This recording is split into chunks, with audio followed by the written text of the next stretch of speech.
Un bistec, por Jack London. Con el último pedazo de pan, Tom King rebañó del plato hasta la última partícula de salsa y masticó el bocado resultante con aire meditabundo. Cuando se levantó de la mesa le oprimía una inconfundible sensación de hambre, y sin embargo era el único que había comido. A los dos niños que dormían en la otra habitación los habían mandado a acostarse temprano con objeto de que con el sueño olvidaran que no habían cenado. Su mujer no había probado bocado, y estaba sentada en silencio y le contemplaba con mirada solícita. Era una mujer delgada y consumida de la clase obrera, aunque en su rostro aún se adivinaban signos de una belleza pasada. La harina para la salsa se la había pedido prestada a la vecina de enfrente. Los dos últimos peniques se habían ido en comprar el pan. King se sentó junto a la ventana en una silla desvencijada que protestó bajo su peso, y de un modo totalmente mecánico se llevó la pipa a la boca y hundió la mano en el bolsillo de la chaqueta. La ausencia de tabaco le hizo consciente de su acción, y tras fruncir el ceño a causa de su olvido, dejó la pipa a un lado. Sus movimientos eran lentos, algo toscos, como si el peso de sus poderosos músculos le resultara una carga. Era un hombre de cuerpo fornido, apariencia imperturbable y no precisamente atractivo. Sus ropas raídas estaban deformadas. El cuero de sus zapatos era demasiado fino para soportar el peso de las suelas que les había puesto en fecha no muy reciente. Y su camisa de algodón, barata, de a lo más 2 chelines, tenía el cuello deshilachado y unas manchas de pintura imposibles de quitar. Pero era el rostro de Tom King lo que mostraba lo que inequívocamente era. Se trataba de la típica cara de un boxeador profesional, de alguien que se ha pasado largos años de servicio en el cuadrilátero y que, debido a ello, había desarrollado y acentuado todos los rasgos propios de un animal de pelea. Tenía un aire decididamente amenazador, y para que ninguno de sus rasgos pasase desapercibido, estaba perfectamente afeitado.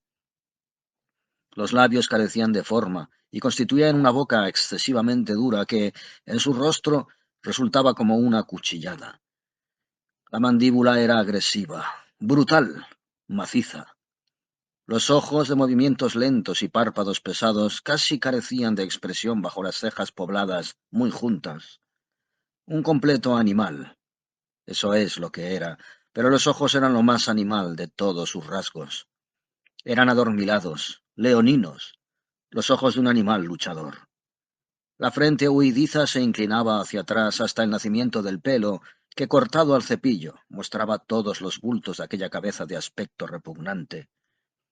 Una nariz 2 veces rota y moldeada irregularmente por incontables golpes, y una oreja en forma de coliflor permanentemente hinchada y deformada hasta alcanzar 2 veces su tamaño, completaban su apariencia, mientras que la barba, recién afeitada como estaba, pugnaba por brotar y daba a su rostro un tinte negro azulado.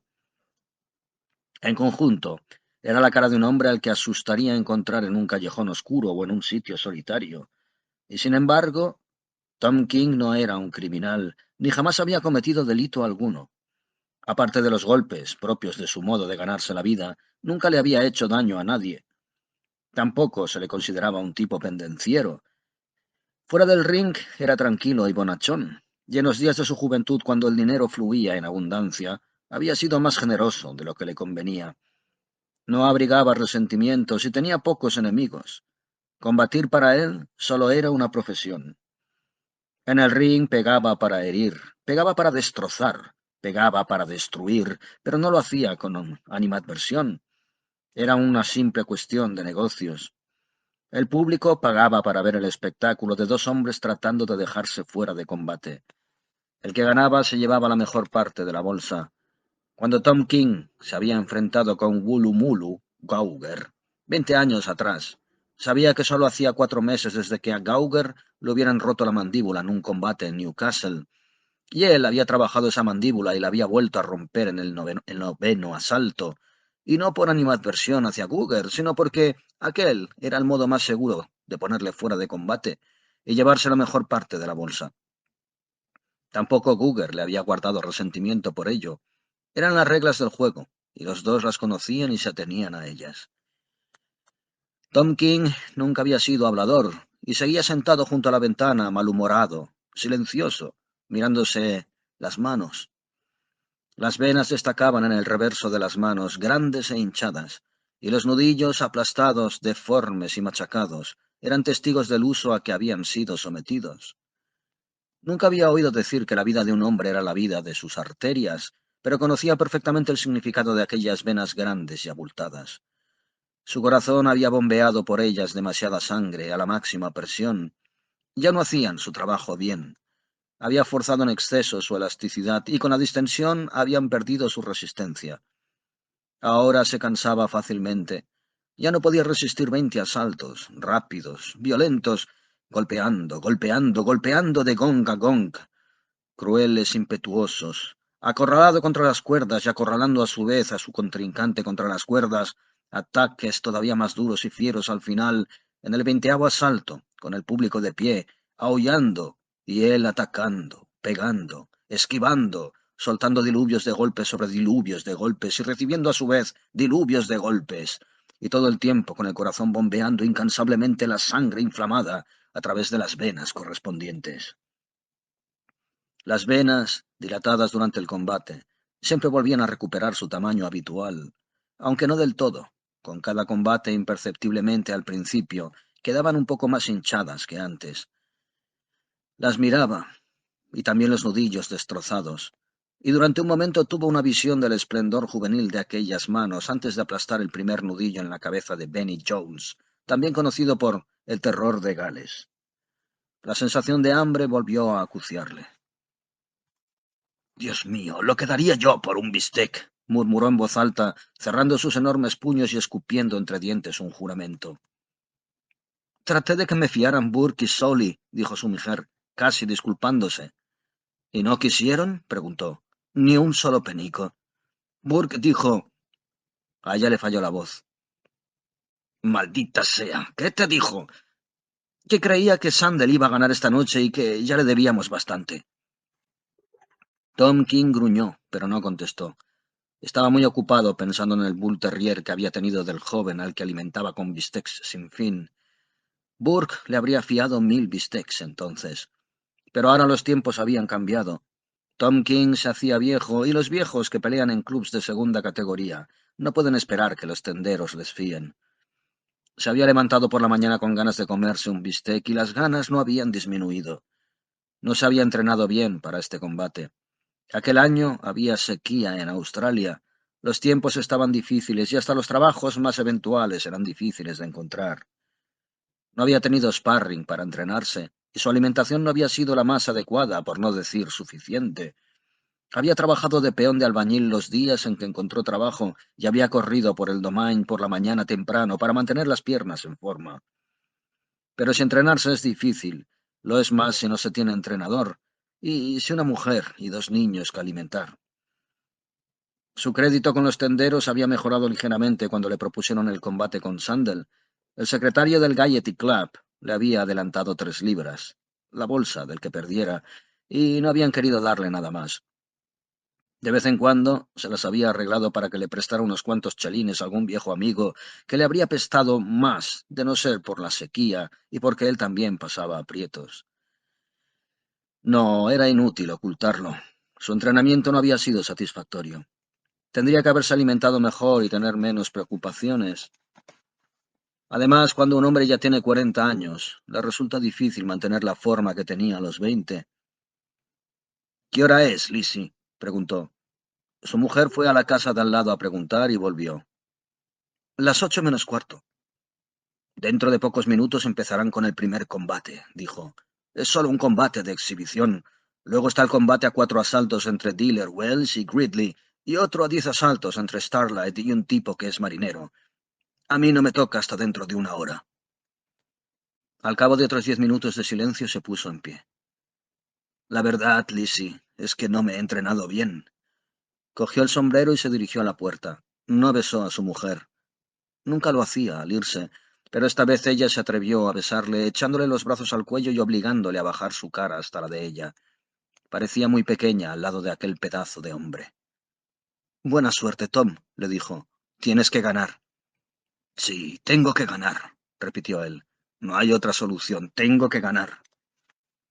Rió, tratando de quitar importancia al asunto mientras ella se apretaba más contra él. Por encima de los hombros de su mujer miró la habitación desnuda. Era lo único que tenía en el mundo con los alquileres que debía a ella y los niños, y lo dejaba para hundirse en la noche y conseguir carne para su compañera y los cachorros, y no como un obrero moderno, que acude a la planta industrial, sino al antiguo modo primitivo, majestuoso, animal, luchando por ella. Tengo que ganar, repitió esta vez con un deje de desesperación en la voz. Si gano, serán 30 libras y podré pagar todo lo que debemos y encima nos quedará algo. Si pierdo, no me darán nada. Ni siquiera un penique para volver a casa en el tranvía. El secretario ya me ha dado todo lo que le corresponde al que pierda. Adiós. Volveré directamente a casa si gano. Y yo te estaré esperando, le dijo ella desde el descansillo. Había casi 4 kilómetros hasta el gate y según caminaba iba recordando sus buenos tiempos.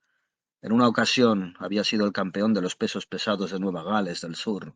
Cuando acudía a los combates en un taxi, que generalmente pagaba algún aficionado por el placer de acompañarle, estaban Tommy Burns y aquel yankee, Jack Johnson, que iban en su propio automóvil, y él iba andando. Y como sabe todo el mundo, un paseo de 4 kilómetros no es lo mejor para antes de un combate. Él ya era viejo, y el mundo no les va bien a los viejos. Ya no servía para nada excepto para peón de albañil, y hasta para eso no le favorecían su nariz rota y su oreja hinchada. Se sorprendió deseando haber aprendido un oficio. A la larga hubiera sido mucho mejor, pero nadie se lo había dicho, y sabía en el fondo de su corazón que no habría escuchado si se lo hubieran dicho. Todo había sido fácil. Mucho dinero, combates gloriosos, rápidos, periodos de descanso y holgazanería entre los combates, un séquito de aduladores, palmadas en la espalda, apretones de manos, petimetres encantados de invitarlo a un trago a cambio del privilegio de hablar con él 5 minutos, y luego la gloria, los gritos del público, los finales apoteósicos. El ganador King del árbitro y su nombre en la sección deportiva de los periódicos del día siguiente. Aquellos sí que habían sido buenos tiempos, pero ahora, a su modo lento y meditabundo, caía en la cuenta de que a los que entonces había vencido eran tipos acabados. Él era la juventud pujante y ellos la vejez que se hundía. No era extraño que hubiera sido tan fácil. Tenían las venas hinchadas y los nudillos machacados y el cansancio en los huesos debido a los largos combates que ya habían liberado. Se acordó de la vez en que dejó fuera de combate a Stowsher Bill en Rushcutters Bay. Fue en el asalto 18 y el viejo Bill había llorado después en el vestuario como un niño. A lo mejor también al viejo Bill debía varios meses de alquiler. A lo mejor también a él le esperaban en casa una mujer y 2 niños. Y a lo mejor, el día del combate, Bill también había tenido muchas ganas de comer un bistec. Bill había peleado bien y recibido un castigo increíble. Ahora podía comprender. Ahora, después de haber pasado por lo mismo, que Stowsher Bill se había jugado más que él en aquel combate de hacía 20 años. Más que él, sin duda, Tom King, el joven que había peleado por la gloria y el dinero fácil. No era extraño que después Stowsher Bill hubiera llorado en el vestuario. Bueno, un hombre solo puede aguantar cierto número de peleas, eso para empezar. Era la ley inflexible del juego. Un hombre podía aguantar 100 combates muy duros, otro solo 20. Cada uno, según su naturaleza y su fibra, aguanta un número determinado, y cuando había llegado a ese número, estaba acabado. Sí, él había aguantado más peleas que la mayoría de ellos y había mantenido más combates de la cuenta, combates duros, salvajes, de esos que obligan a trabajar al máximo al corazón y los pulmones, de esos que quitan elasticidad a las arterias y anquilosan la tersa musculatura de la juventud, de esos que acaban con los nervios y la resistencia y cansan los huesos y el cerebro, debido al esfuerzo excesivo. Sí, le había ido mejor que a los otros. Ya no quedaba ninguno de sus viejos compañeros de fatigas. Era el último de la vieja guardia. Los había visto a todos acabados y hasta había echado una mano para acabar con alguno de ellos. Le habían hecho luchar contra los viejos y uno a uno los había puesto fuera de combate, riendo cuando, como en el caso de Stowsher Bill, había llorado en el vestuario. Y ahora él también era viejo, y le hacían enfrentarse con los jóvenes. Estaba ese tal Sandel, Había venido de Nueva Zelanda con todo un récord a sus espaldas, pero en Australia nadie le conocía, y por eso le enfrentaban al viejo Tom King. Si quedaba bien, le enfrentarían con boxeadores mejores y le ofrecerían una bolsa mayor, con que era de esperar que se defendiera lo mejor posible. Tenía mucho que ganar: dinero, fama y una brillante carrera. Y Tom King solo era un viejo cascado que le cerraba el paso al camino de la fama y la fortuna. Un viejo que solo quería ganar 30 libras con las que pagar al casero y a los tenderos. Y mientras Tom King rumiaba en estas cosas, le llegó el recuerdo de la imagen de su juventud, la gloriosa juventud, pujante y exultante e invencible, de músculos ágiles y piel satinada, de corazón y pulmones que nunca se habían cansado y que se reían de la limitación de los esfuerzos. Sí, la juventud era la némesis. Destruía a los viejos y no se daba cuenta de que, al hacerlo, se destruía a sí misma. Dilataba las arterias y machacaba los nudillos, y en su momento era destruida por la juventud, porque la juventud siempre era joven. Lo único que envejecía era la vejez. En la calle Castlereagh dobló a la izquierda, y 3 manzanas más allá se encontró con el Gaiety. Un grupo de jóvenes alborotadores que se apiñaban delante de la puerta le abrieron paso respetuosamente y oyó que uno decía a otro: ese es Tom King. Dentro, camino del vestuario, se encontró con el secretario, un joven de mirada intensa y rostro astuto, que le estrechó la mano. ¿Cómo te encuentras, Tom?, le preguntó. Como nunca, respondió King, aunque sabía que estaba mintiendo, y que si tuviera una libra la daría allí mismo, a cambio de un buen bistec. Cuando salió del vestuario con sus segundos detrás y avanzó por el pasillo hacia el cuadrilátero que se alzaba en el centro del local, una explosión de vítores y aplausos surgió del público que esperaba. Respondió saludando a derecha e izquierda, aunque conocía muy pocas de aquellas caras. La mayoría eran de chavales que no habían nacido cuando él ganaba sus primeros laureles en el ring. Subió de un salto a la plataforma, se agachó para pasar entre las cuerdas, dirigiéndose a su rincón, donde se sentó en un taburete plegable. Jack Ball, el árbitro, se acercó a darle la mano. Ball era un púgil fracasado que llevaba más de 10 años sin librar ni un combate. King se alegró de que fuera el árbitro. Los dos eran viejos amigos. Si se pasaba con Sandel y hacía algo poco reglamentario, Ball haría la vista gorda. Unos jóvenes pesos pesados aspirantes subieron uno tras otro al ring, y el árbitro se los presentó al público. También voceó sus retos. Young pronto, anunció Ball, de North Sydney, reta al vencedor a un combate por 50 libras. El público aplaudió y volvió a aplaudir cuando Sandel saltó entre las cuerdas y se sentó en su rincón. Tom King lo miró con curiosidad desde el otro lado del ring. Dentro de pocos minutos estarían trabados en un combate sin piedad, cada uno tratando con todas sus fuerzas de dejar inconsciente al otro. Pero fue poco lo que pudo ver, pues Sandel, lo mismo que él, llevaba un pantalón y un jersey de entrenamiento sobre su calzón de boxeador. Su rostro de una fiera belleza estaba coronado por una mata de pelo rubio, mientras que su cuello, grueso y musculoso, delataba un cuerpo magnífico. Young pronto fue a uno de los rincones del ring y luego al otro, estrechando la mano de los contrincantes, y bajó del cuadrilátero. Los retos continuaron. La juventud eterna, una juventud desconocida pero insaciable, saltaba entre las cuerdas gritando a todo el mundo que con su habilidad y fuerza se consideraba capaz de enfrentarse al vencedor. Años atrás, en sus gloriosos días de invencibilidad, a Tom King le hubieran divertido y aburrido estos preliminares, pero ahora estaba allí sentado, fascinado, incapaz de sacudirse de los ojos aquella visión de juventud. Siempre habría jóvenes como aquellos subiendo en el mundo del boxeo, saltando entre las cuerdas y gritando su reto, y siempre habría viejos que se hundirían ante su empuje. Ascendían al éxito pasando sobre los cuerpos de los viejos, y venían sin cesar cada vez más jóvenes, juventud indomable e irresistible, y siempre se quitarían de delante a los viejos, haciéndose viejos ellos mismos y siguiendo la misma cuesta abajo, mientras tras ellos, empujándolos con violencia, venía la eterna juventud. Los nuevos niños sedientos de gloria que derribaban a sus mayores, y siempre con más niños detrás de ellos hasta el fin de los tiempos. Una juventud que siempre vence y nunca morirá. King miró hacia el palco de la prensa y saludó con la cabeza a Morgan, del Sportman, y a Corbett, del referee.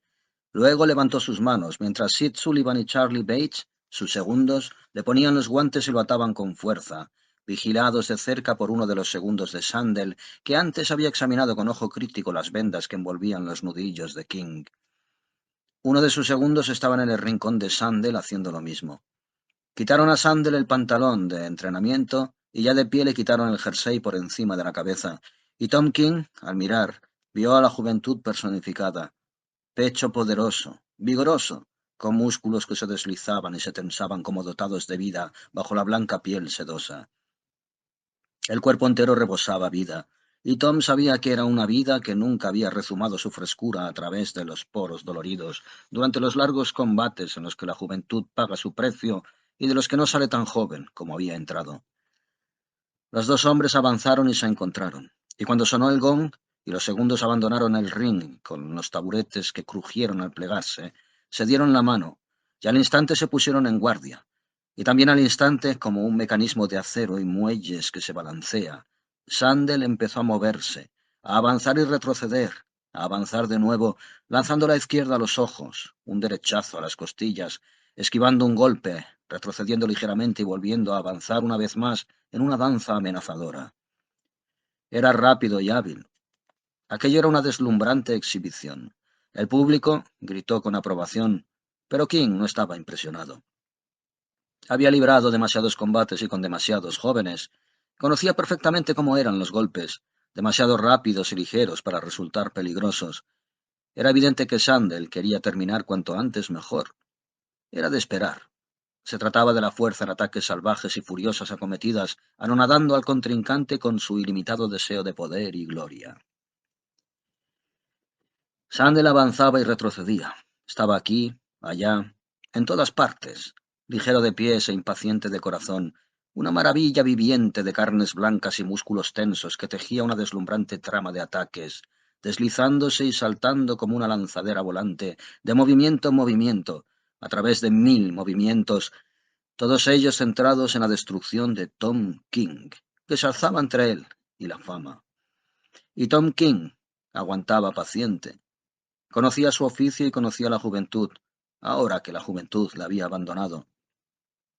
No había nada que hacer hasta que el otro perdiera algo de su energía, pensaba, y se sonrió para sus adentros cuando se agachó deliberadamente para recibir un fuerte golpe en lo alto de la cabeza.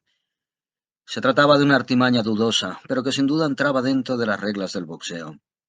Un púgil se supone que debe cuidar de sus propios nudillos, y si insistía en golpear a su contrincante en lo alto de la cabeza, peor para él.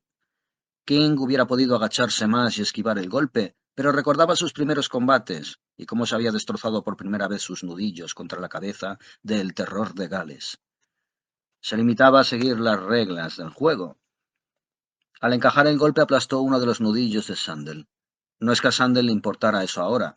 Seguiría adelante, soberbiamente ajeno al hecho, pegando lo más fuerte que pudiera durante todo el combate, pero más adelante, cuando empezaran a contar las largas peleas en el ring, lamentaría aquel nudillo destrozado, y al mirar atrás recordaría que se lo había aplastado contra la cabeza de King. El primer asalto fue, sin duda, para Sandel, y el público le aplaudía y gritaba celebrando la rapidez de sus ataques. Abrumó a King con una avalancha de puñetazos y King no hacía nada. No atacó ni una sola vez, contentándose con cubrirse, parar y esquivar, y agarrarse para evitar el castigo. Amagaba ocasionalmente, sacudía la cabeza al encajar los puñetazos y se movía pesadamente sin saltar ni estirarse, sin desperdiciar ni un gramo de fuerza. Sandel tenía que perder la efervescencia de la juventud antes de que la edad madura se atreviera a desquitarse. Todos los movimientos de King eran lentos y metódicos, y sus ojos de pesados párpados y de lentos movimientos le daban la apariencia de un hombre semidormido o aturdido. Y sin embargo, sus ojos lo veían todo. Unos ojos que habían sido entrenados para verlo todo a lo largo de sus 20 años y pico en el ring. Eran ojos que no parpadeaban ni se cerraban ante un golpe inminente, sino que miraban fríamente y medían las distancias. Sentado en su rincón durante el minuto de descanso al final del primer asalto, se quedó con las piernas estiradas, los brazos descansados en el ángulo correcto de las cuerdas, el pecho y abdomen agitándose mientras respiraba jadeante, y a fondo el aire que le proporcionaba las toallas de sus segundos. Oía con los ojos cerrados las voces del público. —¿Por qué no peleas, Tom? —le gritaban muchos. —No le tendrás miedo, ¿verdad? Los músculos entumecidos —oyó comentar a un hombre de la primera fila—. No puede moverse con rapidez por eso. Apuesto 2-1 por Sandel. Sonó el gong y los dos hombres avanzaron desde sus rincones. Sandel recorrió las 3/4 del ring dispuesta a volver a empezar. King se contentó con recorrer la distancia más corta, lo que estaba de acuerdo con su política de economizar esfuerzos. No estaba bien entrenado, no había comido lo suficiente y cada paso contaba. Además, ya había recorrido y caminado 4 kilómetros para llegar al club. Fue una repetición del primer asalto, con Sander atacando como un torbellino y el público preguntándose indignado por qué no combatía King. Aparte de algún que otro amago y de unos cuantos golpes lentos e inefectivos, no hacía más que esquivar y parar y agarrarse. Sandel quería imponer un ritmo rápido, mientras que King, perro viejo como era, se negaba a seguirle el juego. Sonrió con un cierto patetismo nostálgico y continuó ahorrando energía con un celo del que sólo la edad es capaz. Sandel era la juventud, y derrochaba sus fuerzas con el descuido generoso de la juventud. A King le pertenecía el dominio del ring, la sabiduría acumulada en largos y dolorosos combates. Lo observaba todo con mirada fría y sin perder la calma, moviéndose lentamente y esperando que la efervescencia de Sandel se disipara. La mayor parte de los espectadores consideraban inevitablemente la derrota de King y expresaban su opinión en forma de ofertas de apuestas de 3-1 a favor de Sandel, pero había algunos más avisados, muy pocos, que conocían a King desde hacía mucho tiempo y que cubrían las apuestas considerando que ganaría fácilmente. El tercer asalto empezó como los anteriores, desequilibrados, con Sandel tomando la iniciativa y castigando con dureza. Había pasado medio minuto cuando Sandel, excesivamente confiado, descuidó la guardia. Los ojos de King brillaron, y al mismo tiempo su brazo derecho adquirió la celeridad de un relámpago. Se trataba de su primer golpe de verdad, un gancho, con el brazo derecho arqueado y rígido, y con todo el peso de su cuerpo apoyándolo. Era como un león, aparentemente dormido, que de pronto lanzara un rápido zarpazo. Sandel, alcanzado en un lado de la mandíbula, cayó en la lona como un buey. El público se quedó con la boca abierta y se oyeron unos cuantos aplausos dispersos. Después de todo, King no tenía los músculos agarrotados y era capaz de golpear como un martillo de fragua. Sandel estaba aturdido. Se dio la vuelta y trató de levantarse, pero los gritos de sus segundos diciéndole que esperara hasta el final de la cuenta le contuvieron. Apoyado en una rodilla, listo para levantarse, esperó mientras el árbitro, inclinado sobre él, contaba los segundos en voz alta junto a su oído. A la cuenta de 9 se levantó listo para atacar. Y Tom King, frente a él, lamentó que el golpe no le hubiera alcanzado la mandíbula en el centro por solo unos pocos centímetros. Le habría dejado fuera de combate y él se hubiera llevado las 30 libras a casa para su mujer y sus hijos. El asalto continuó hasta el final de los 3 minutos.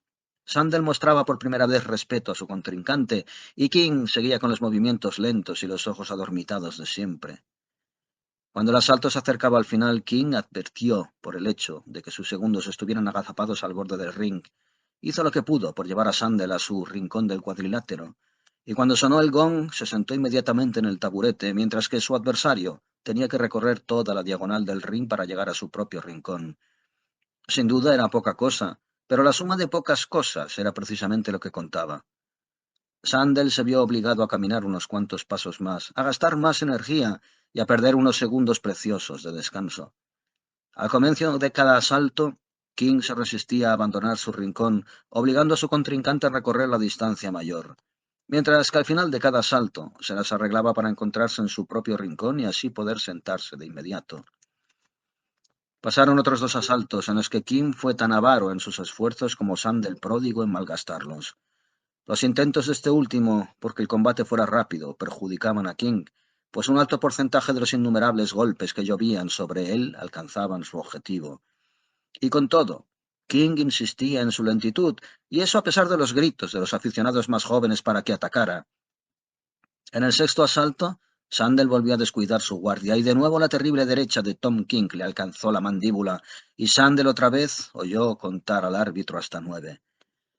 Hacia el séptimo asalto la impetuosidad de Sandel se había esfumado, y éste se dispuso para lo que sabía iba a ser la pelea más dura que jamás hubiera mantenido. Tom King era un viejo, sin duda, pero el mejor viejo con el que se había enfrentado. Un viejo que jamás perdía la cabeza, que era especialmente hábil en la defensa, y cuyos golpes tenían la fuerza de un mazazo, aparte de que podía dejarle fuera de combate con cualquiera de sus puños. Con todo, King no se arriesgaba a descargar sus puñetazos con frecuencia. Nunca se olvidaba de sus nudillos machacados y sabía que cada golpe contaba si quería que sus nudillos resistieran hasta el final del combate. Cuando se sentaba en su rincón, mirando a su adversario en la esquina de enfrente del ring, pensaba que la suma de su experiencia y de la juventud de Sandel darían como resultado un campeón de los grandes pesos.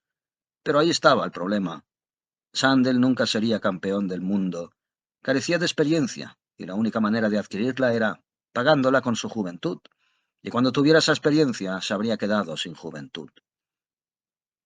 King aprovechó todas las ocasiones que se le presentaron. Jamás perdía oportunidad de agarrarse a Sandel y al hacerlo clavaba a su hombro todo lo que podía en las costillas del otro. En la filosofía del ring, un hombro es tan eficaz como un puñetazo en lo que se refiere al daño que puede causar, y muchísimo más en lo que se refiere al ahorro de energía. Además, siempre que se agarraba, King descansaba todo su peso sobre su adversario y se resistía a dejar que se soltase. Esto obligaba a que interviniera el árbitro que los separaba, siempre ayudado por Sandel, que todavía no había aprendido a descansar. No podía resistirse a emplear aquellos gloriosos brazos voladores y aquellos músculos de acero, y cuando el otro se apretaba contra él, hundiendo el hombro en sus costillas y descansando la cabeza bajo su brazo izquierdo, Sandel casi invariablemente daba impulso a su brazo derecho tras la espalda y lo proyectaba contra la cara de King. Era una maniobra hábil, muy admirada por el público, pero no resultaba peligrosa, y además suponía un derroche inútil de energía. Pero Sandel era incansable, y no se imponía limitaciones, y King se sonreía para sus adentros y seguía aguantando. Sandel empezó entonces a dirigirle derechazos al cuerpo, algo que hacía parecer que King estaba recibiendo un tremendo castigo, aunque solo los viejos aficionados apreciaban el ligero roce del guante izquierdo de King en el bíceps de su adversario justo antes de recibir el impacto de puñetazo. Sin duda los golpes eran certeros, pero también era indudable que ese toque imperceptible en el bíceps le robaba toda su eficacia. En el noveno asalto, 3 veces en un solo minuto, 3 ganchos de King alcanzaron la mandíbula de Sandel y 3 veces cayó éste sobre la lona.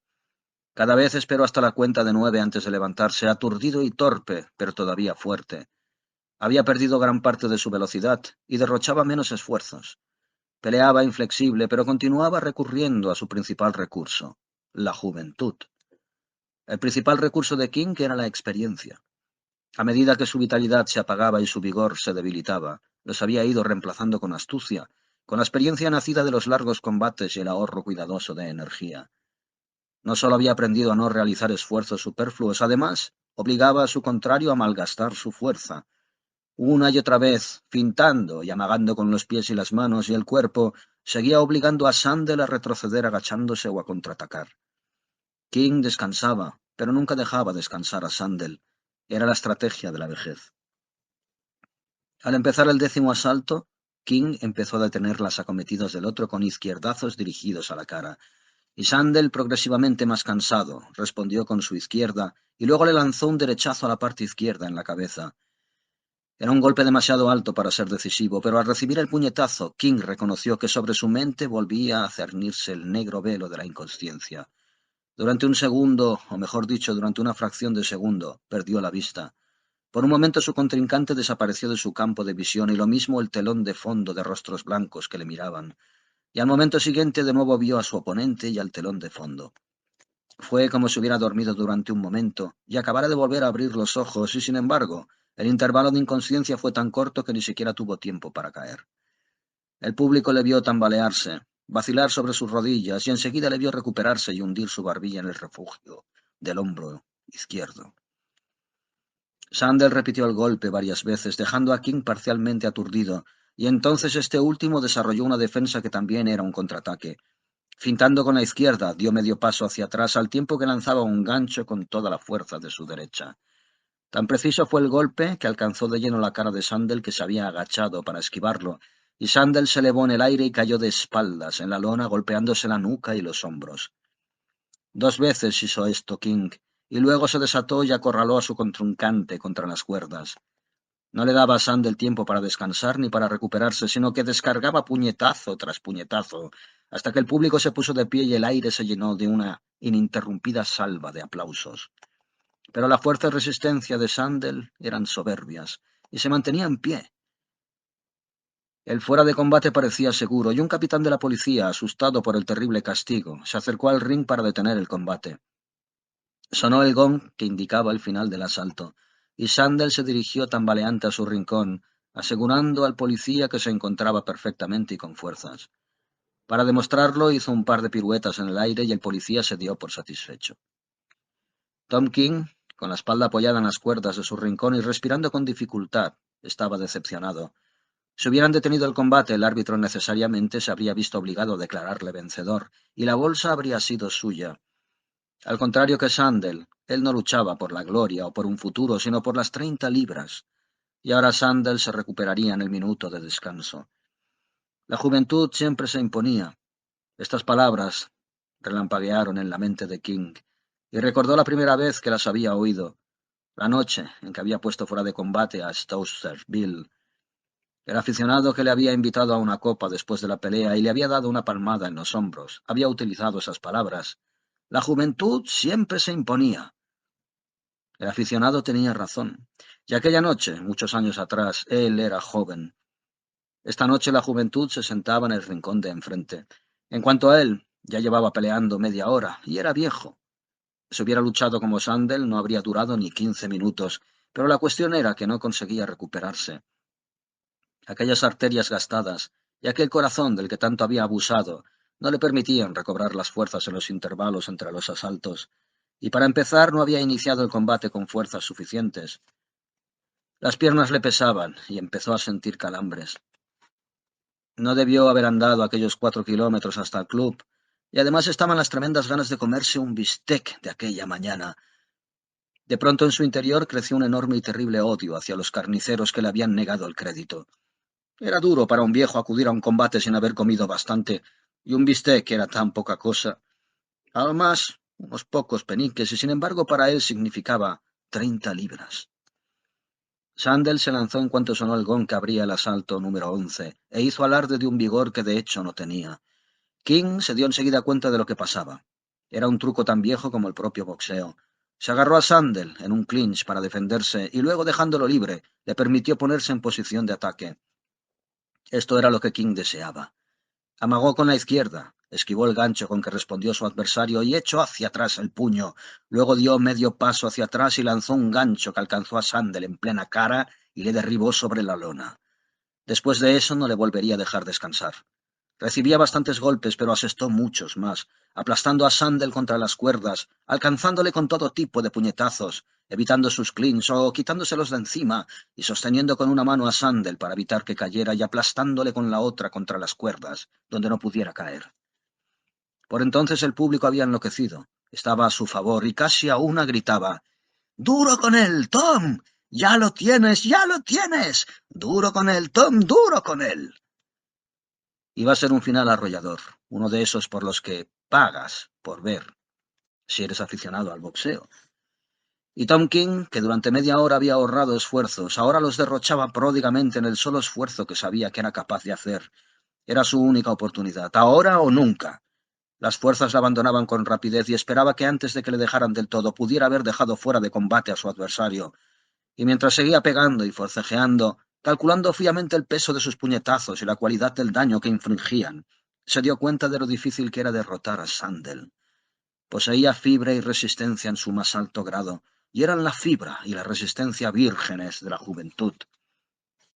Sandel sería una figura, era indudable. No carecía de cualidades para serlo. De una fibra semejante estaban hechos los boxeadores de éxito. Sandel vacilaba y se tambaleaba, pero las piernas de Tom King tenían calambres y sus nudillos estaban en contra suya. Sin embargo, tenía fuerzas suficientes para lanzar los puñetazos finales, cada uno de los cuales llenaba de angustia sus torturadas manos. Aunque prácticamente ya no recibía ningún castigo, se debilitaba tan rápidamente como su adversario. Sus puñetazos eran precisos, pero carecían de fuerza, y cada golpe era el resultado de un intenso esfuerzo de voluntad. Sus piernas eran como de plomo y vacilaban visiblemente, Entonces los seguidores de Sandel, animados por este síntoma de cansancio, comenzaron a lanzar gritos de ánimo a su ídolo. King se sintió espoleado a realizar un esfuerzo definitivo. Lanzó dos puñetazos uno tras otro, un izquierdazo alto dirigido al plexo solar y un derechazo directo a la mandíbula. No fueron demasiado fuertes, pero Sandel estaba tan débil y tambaleante que cayó a la lona y allí se quedó jadeante. El árbitro, inclinado sobre él, contaba a su oído los segundos fatales. Si no se levantaba antes de llegar a 10, habría perdido el combate. El público se puso de pie en silencio. King se sostenía sobre unas piernas temblorosas. Un vértigo mortal le dominaba, y ante sus ojos subía y bajaba un mar de caras, mientras que a sus oídos, como desde una distancia remota, llegaba la cuenta del árbitro. Daba por seguro que el combate era suyo. Era imposible que un hombre tan castigado pudiera levantarse. Solo la juventud podía levantarse, y Sandel se levantó. A la cuenta de 4 se dio la vuelta y buscó ciegamente las cuerdas. A la de 7 había conseguido ponerse de rodillas y descansó con la cabeza tambaleándose inconsciente sobre los hombros. Cuando el árbitro gritó 9, Sandel se levantó en posición defensiva con el brazo izquierdo plegado sobre el rostro y el derecho cubriéndole el estómago. Así protegía sus puntos vitales, mientras se lanzaba hacia King con la esperanza de agarrarse a él en un clinch y ganar algo de tiempo. En el instante en que se levantó Sandel, King se le echó encima, pero los dos puñetazos que lanzó fueron ahogados por los dos brazos en guardia. Al momento siguiente, Sandel le agarraba en un clinch y resistía con desesperación mientras el árbitro se esforzaba por separar a los dos hombres. King contribuía a liberarse de Sandel. Sabía lo rápido que se recuperaban los jóvenes y sabía que Sandel sería suyo si conseguía evitar que se recuperara. Un buen golpe bastaría. Sandel ya era suyo, sin duda era suyo. Le había superado en combatividad, en técnica y en puntos. Sandel quedó sin el apoyo del clinch, tambaleándose en la cuerda floja entre la derrota y la supervivencia. Un buen golpe bastaría para tumbarle y dejarle fuera de combate. Y Tom King, con una explosión de amargura, recordó al bistec y deseó tenerlo en el estómago cuando soltara el puñetazo definitivo. Reunió fuerzas para el golpe, pero ese no fue ni lo bastante fuerte, ni lo bastante rápido. Sandel se tambaleó, pero no cayó. Retrocedió tambaleante hasta las cuerdas agarrándose a ellas. King le siguió vacilante y sintiendo el dolor que preludiaba al final, soltó otro golpe, pero el cuerpo le había abandonado. Lo único que de él le quedaba era una inteligencia para combatir que estaba disminuida y nublada por el agotamiento. El puñetazo que iba dirigido a la mandíbula solo llegó a alcanzar el hombro. Había apuntado más alto, pero sus cansados músculos no fueron capaces de obedecerle, y el impacto de su propio golpe hizo que King se tambaleara y estuviera a punto de caer.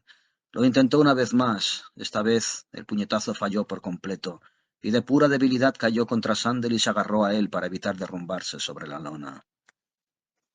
King ni siquiera intentó soltarse. Había quemado su último cartucho, estaba agotado, y la juventud se había impuesto. Incluso durante el clinch pudo notar que Sandel recuperaba fuerzas.